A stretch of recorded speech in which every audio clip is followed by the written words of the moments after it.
Coming up at 11, we're tracking some rain and the possibility of flooding in our area. We'll have the details on our severe weather alert day next. Dedicated to Eastern and Southern Kentucky, this is WYMT Mountain News Weekend Edition.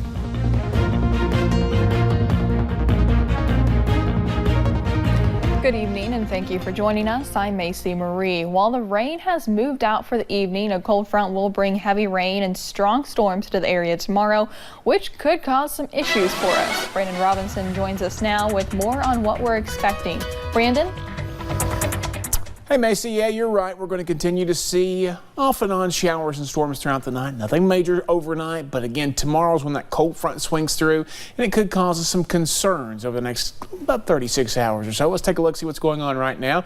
We're going to continue to track that rain across parts of the board. We see another line coming in from parts of northwestern Kentucky there around Louisville, and that's going to continue to track into our area a little bit later tonight. You see lots of lightning with that too, but not as much again as we saw last night with those showers and storms. We see a little bit of rain over near Pikeville right now going into Mingo and Logan counties, but dry for most. A little bit of visibility issues starting to form across parts of the area, not showing too much there, but as you look outside the WIMT studios here in Hazard, you can see that fog rolling in. Not too much up on top of Buffalo Mountain here in Perry County just yet, but maybe most of it will be in the valleys overnight, so be careful if you're traveling. 70s area-wide from 71 in Pikeville to 75 in Ashland, Moorhead, and Jonesville at this hour. A lot of 72s and 73s showing up there. That's a few degrees cooler in some spots than it was this time last night. Very muggy and warm this time last night. So again, tonight's overnight lows close to 70 across the Cumberland Valley, maybe an upper 60 a stray one there in parts of southwest Virginia. Same thing for the Kentucky River and up into the Big Sandy. And you look at your out-the-door forecast for tomorrow as the rain starts to pick back up, showers and storms. Some of those could be on the stronger side. We'll talk more about that and that cold front and how much rain it could bring us here in just a few minutes. Macy. All right, thank you, Brandon. Kentucky State Police say one person is dead following an ATV crash in Letcher County tonight. It happened this evening near Laurel Lane in the Gordon community. Police say there were no other vehicles involved, and we do not know the person's name at this time. And while temps are cooling down for us here in the Bluegrass, for a third day, a brutal heat wave is making life miserable for more than 100 million people across the country. That's from Texas to the Great Lakes and east to New England. At least 6 people are dead, and in Florida, 8 people were hurt in a lightning strike at Clearwater Beach. Meg Oliver has more on the brutal weather. Much of the nation is roasting, triple digits in some places. The humidity makes it feel even hotter. Under an excessive heat warning, these people waited in a line that snaked around the block just to get into a New York City public pool today. On Saturday, these kids got in and took refuge underwater. It's hot, it can make you sweat hot. For others, though, the heat is extremely dangerous. New York City Mayor Bill de Blasio declared a state of emergency lasting through the weekend. We have not seen temperatures like this in at least 7 years. In Washington, D.C., fountains on the Mall provided relief. So did paddling on the Potomac. Others escaped to the air-conditioned comfort of the Smithsonian museums. The mail went out in Ohio and beyond on Saturday, but the heat was oppressive. Oh, it's rough. At the Cincinnati Zoo, water hoses helped elephants stay cool. Other animals chilled out on ice. Saturday's heat also sparked violent storms and flash flooding. It buckled pavement on a busy interstate in South Dakota, shutting it down. Climate scientists say there is more to scorching days to come here and across the globe. It's horrible. I never felt this hot in years. Since this heat wave started, New York City has seen 3 days in a row with a heat index over 100. New York City typically sees about 2 days a summer with the same heat index. A recent study from the Union of Concerned Scientists finds by the year 2050, there may be 20 days in triple digits, and by 2085, there could be more than 40 days of over 100-degree feels-like temperatures. Even the lowest temperatures during this heat wave are considered sizzling. It will be another night of record-breaking digits baking the East Coast from here in New York City to the Carolinas. Meg Oliver, CBS News, New York. Back here in the Bluegrass, it's a special night at the Kentucky Castle as a Woodford County landmark celebrates its 50th anniversary. First built back in 1969, the Castle on Versailles Road started as a labor of love. Flash forward to 2004, the property went up in flames, leaving only the outer walls intact. 15 years later, the Kentucky Castle is now home to a luxury hotel with 17 rooms, a pool, ballroom, and restaurant.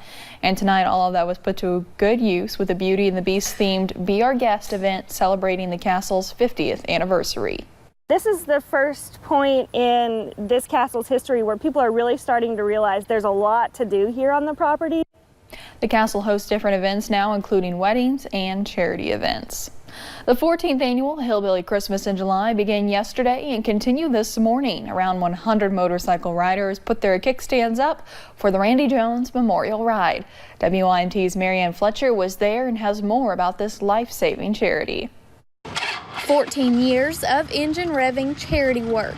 So if you're going to get behind a charity that takes care of a lot of our kids, this is the one you want to be. Hillbilly Christmas in July raises money for Shriners Hospitals for Children. And I'm really tickled to death to say that our little organization, in 13 years, we've taken $587,000 to the hospital. Chairman Jimmy Kinney says as riders check in, $20 registration, you get a badge. They represent a Pike County child in the hospital. People don't realize it, but just in Pike County we have 383 active patients. And that's not counting the surrounding counties.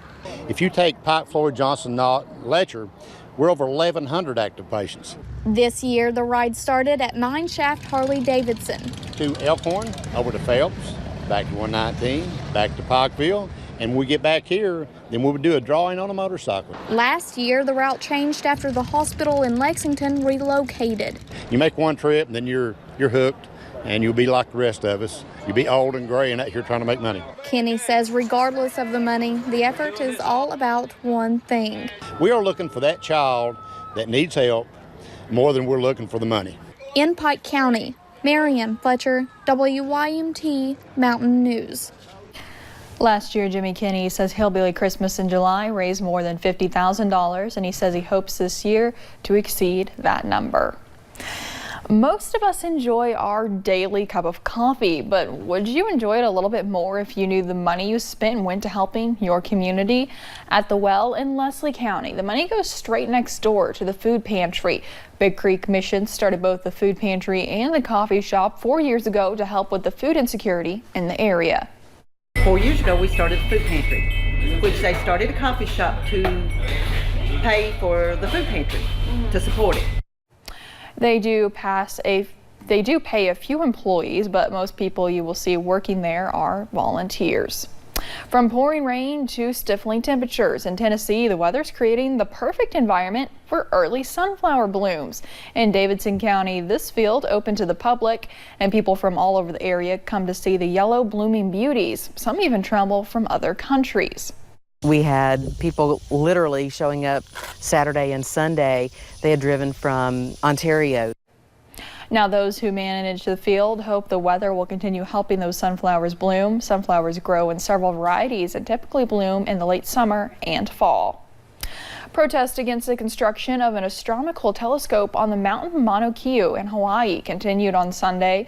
Though law enforcement has made one arrest, authorities have focused primarily on safety and traffic issues. Most protested peacefully against the construction, and hundreds gathered at the site over the weekend. California is well known for its televised car chases, but one yesterday might draw comparison to a three-ring circus. At times, a suspect disguised in a clown mask and green wig poked out through the sunroof, letting his passenger steer the way. People on social media wondered if it was a music video or performance art, but police called it reckless driving. The dangerous game of cat and mouse began south of Los Angeles in Orange County after the driver refused to pull over and lasted nearly an hour. He just walked like the real Joker. Police were close behind and threatened to tase him before eventually taking the man into custody. And still to come on Mountain News Weekend Edition.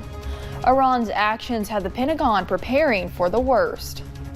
Bands of heavy rain could lead to some high water issues tomorrow as the cold front moves into the region. I'll track it out for you in a few minutes.